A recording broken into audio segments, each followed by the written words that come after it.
Hey everyone, this is part 3 of this long, um, you know, whatever this is. But I just got done talking about Job and how God restored him. And the pain and the destruction, Mindy, for Job was worth it in the end because you know what? He became a better man and a better person and a better follower of God.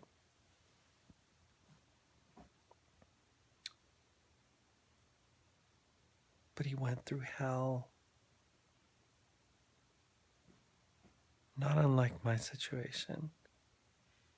I don't want to paint myself as a modern day Job, but in some ways I do, because I lost everything. I lost so much people, family, my mom, almost. She still loves me, but she loves her son. And she loves me, but she only sees her son, is what I'm saying. Um, my sister, my dad would have killed me. I don't know, literally, probably. But he would freak out over people that wore earrings. Or if a girl got pregnant and wasn't married, he would call that person as having cancer or a divorcee, you know, even if it wasn't her fault, he would call her cancer or having cancer because he didn't approve. And he would, God, no, would never approve of me. Well, he passed away in '05, and we lost him to cancer. He was a bitter man for a lot of his life, unforgiving, unrelenting in his opinion. I would describe him as, a cross between Ricky Ricardo from I Love Lucy, Archie Bunker from All in the Family, and Fred Flintstone from the cartoon, The Flintstones. That was my dad. He was a joker, and he liked to flirt a lot and was very much an alpha, top of the line alpha male. He and I got along, but very limited, very limited. I was always my mom's kid, and my sister was always my dad's because she had the tough skin. She said, "Oh my gosh, I should have been born a boy." And I'm wrong for saying, "Oh my gosh, I should have been born a girl." No, she could say that. She could tell me, you know, gosh, I always felt like I was always born in the wrong gender. Kind of ironic if you think about it. She's very headstrong, very, very opinionated in her belief. And her belief has taken me right out of her picture. And that's what happens with families sometimes. We lose them. And it's destructive and it's painful. But if they truly loved us, wouldn't they have stuck around? Wouldn't they have just looked past all the junk and the issues and just loved? gotta ask yourself,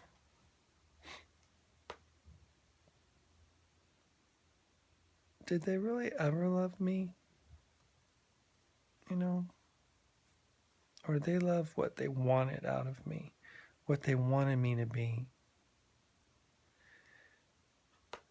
It's like you get in a relationship with someone and you think they're hot and they think you're hot, and then eventually you guys get together to the point where you're going to get engaged and stuff. And then you get married.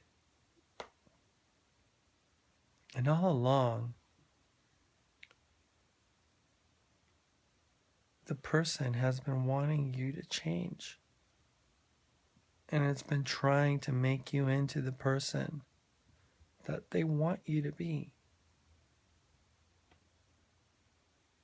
And you're so laid back and non-aggressive like that you're just like, okay, whatever, but eventually you realize that this person really never loved you. They loved what they wanted you to be. They loved your potential in their eyes.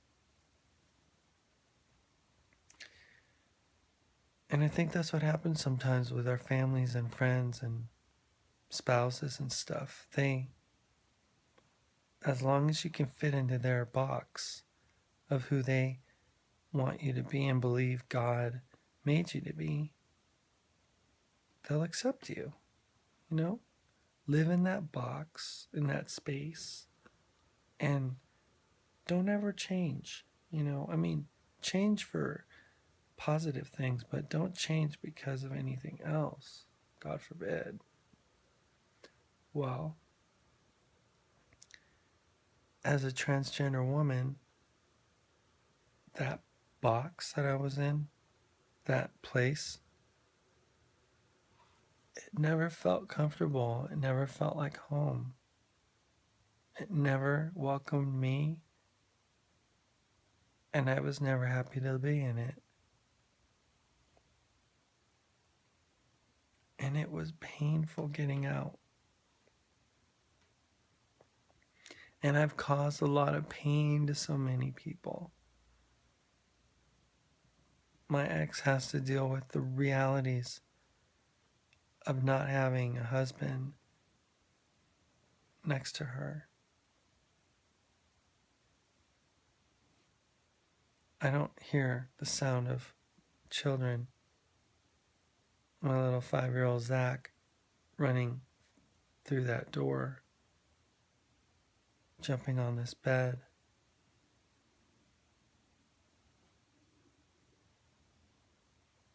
And playing with him and having a good time.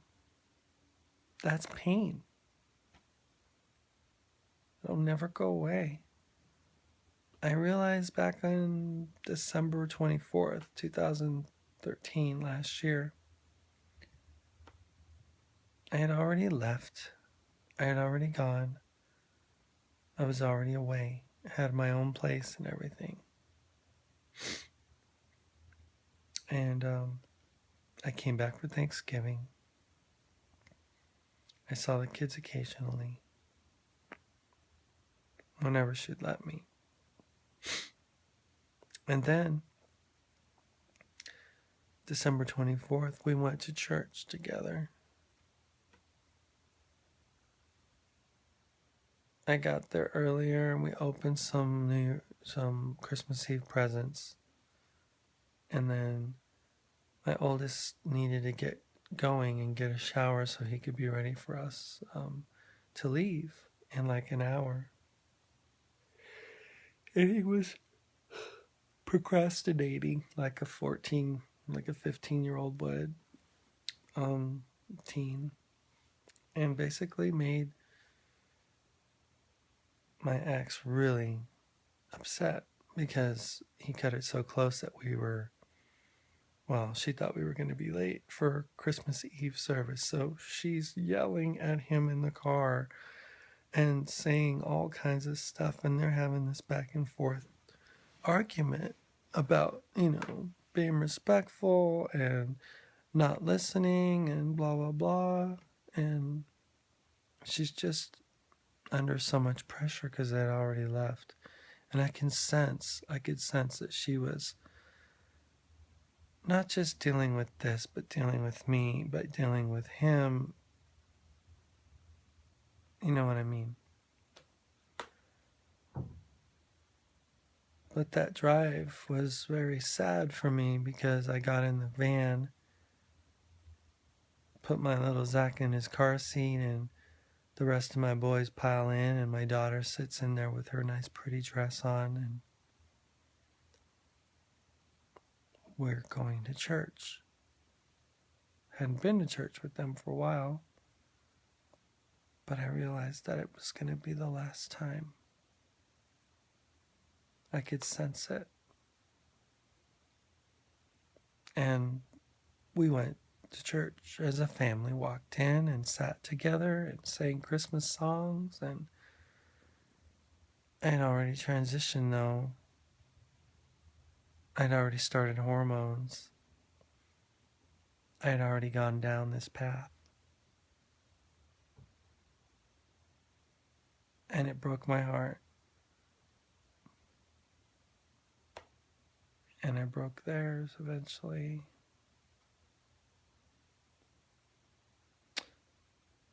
So much so that I got back home Christmas Eve and I started writing Our Last Christmas. And I posted it up on Facebook months ago. But it was about, feeling like this was it. That next year things would be different. And oh, have they? They're different. It's painful. And the destruction is great.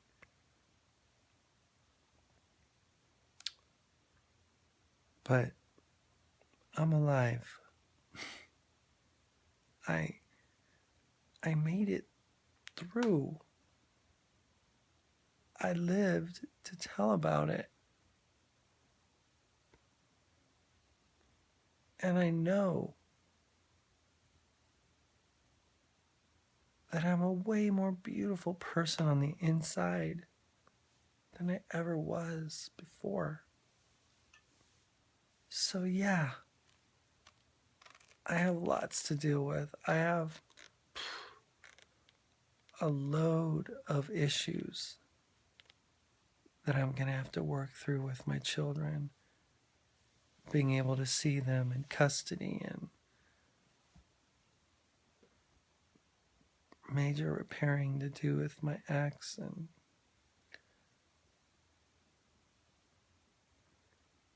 but I'm here and I'm alive and I'm happy. I am so happy. I've been through hell.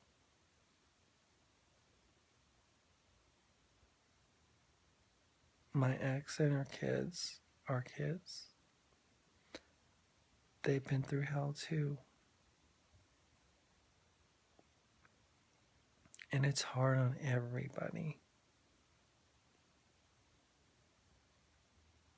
My mom's been through hell, going through hell. I don't know, understanding that your son wants to be a woman. I can't imagine. I can't imagine that being something that anybody can deal with, especially if you're like me and you grew up in a religious environment and you grew up with Christianity and all of its limitations. I say limitations because there are so many rules created by our Christian faith that weren't even created by God. It's like the modern day Pharisee laws of the back in the day when Jesus was alive. There were the 10 Commandments, and then there was the whole litany of law that the Pharisees had written through the years, that the religious scribes had written, that had nothing to do with God's mandates. For instance, a guy couldn't help rescue an animal out of a ditch if it happened on the Sabbath, on the day of rest, because it would be considered work. And to this day, Jews to this day, Orthodox Jews, I've been to Israel a couple times, and on Saturdays, the Sabbath, if you're at a hotel visiting and traveling as a tourist, and you stay at a hotel, the elevators are always stopping at every floor. You can't even push a button on the elevator because God forbid the Orthodox Jew have to push a button because that would be work. That's how fracked up religion is. That's how fracked up Christianity is. It imposes all these rules and laws that were never ever intended to be. And one of those laws is love your neighbor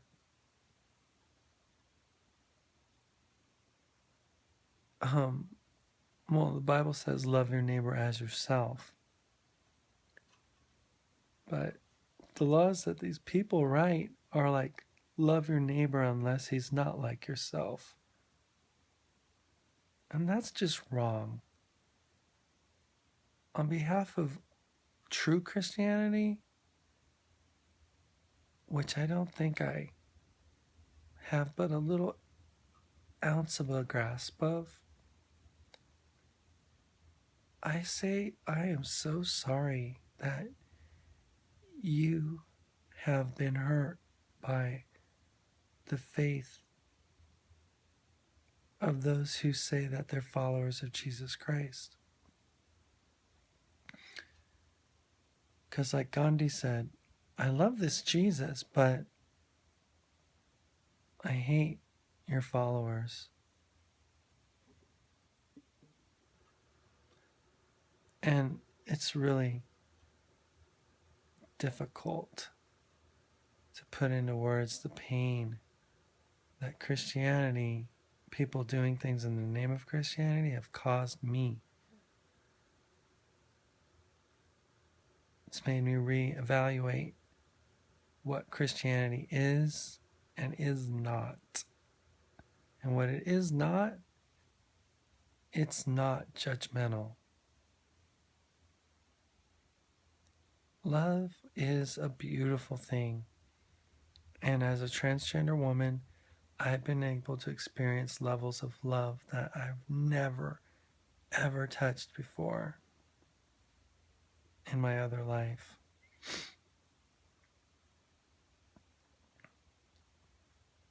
And I look forward to the rest of my life, and I will work through the issues with my children. They will see that I love them.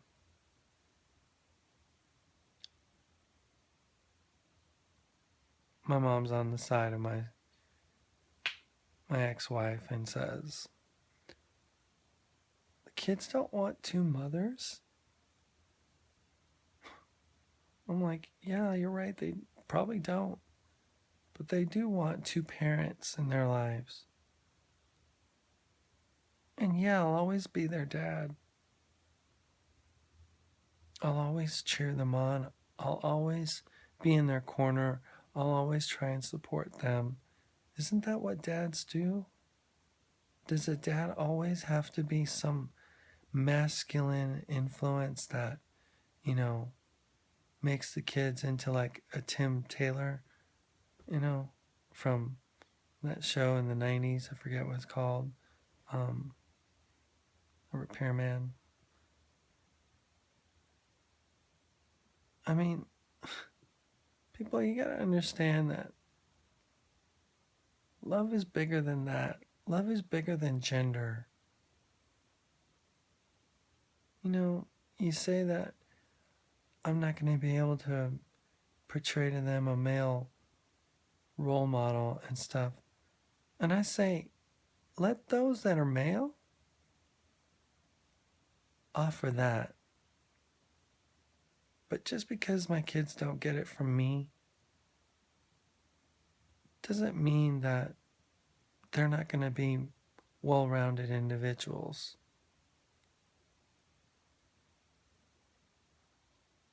What they will get from me is an undying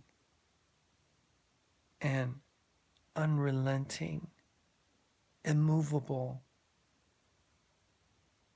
once in a lifetime kind of unconditional love. They can put that in the bank because that's me.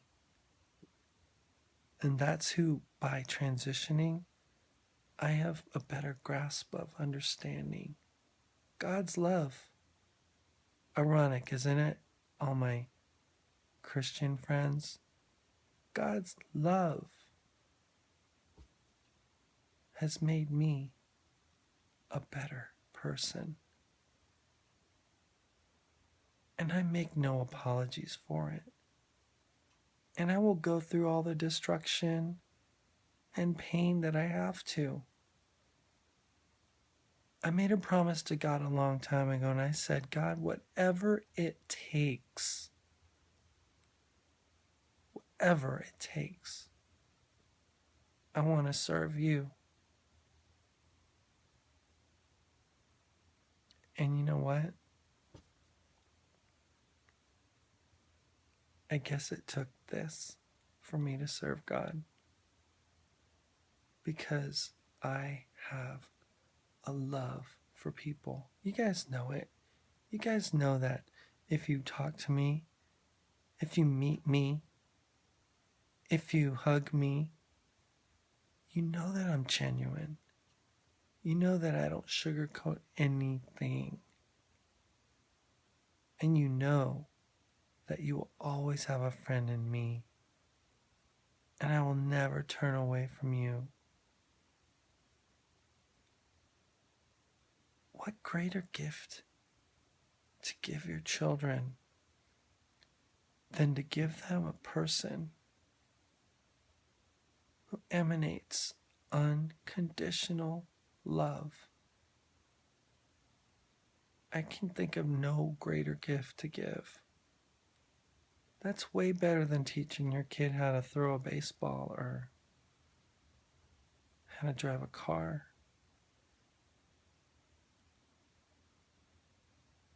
Unconditional love.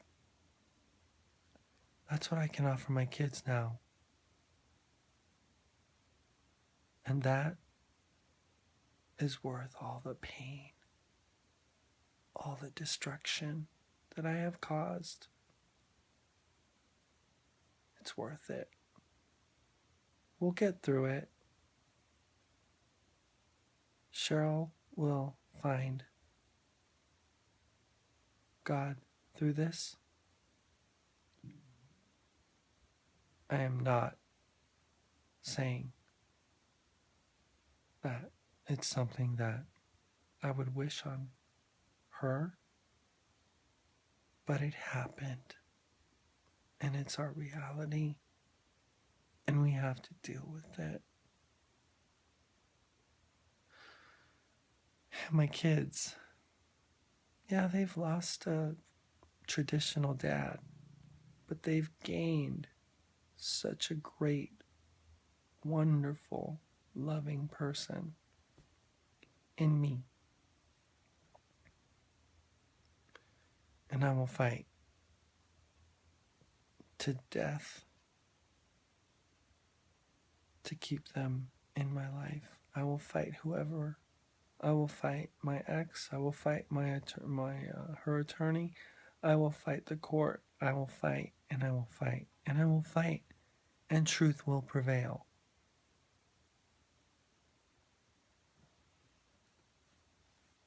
So yeah, Mindy, yeah, it was worth it. Because I finally found myself. And the Bible says, love your neighbor as yourself. It's not selfish to love yourself, because when you love yourself, loving others is so natural.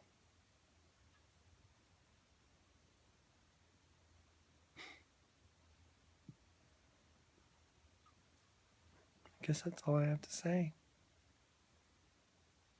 I love you guys, and I thank you for supporting me and loving me through this. And I'm going to need a lot of love this month. So please keep your comments flowing and keep the door open. And if you want to text me or call me, please do.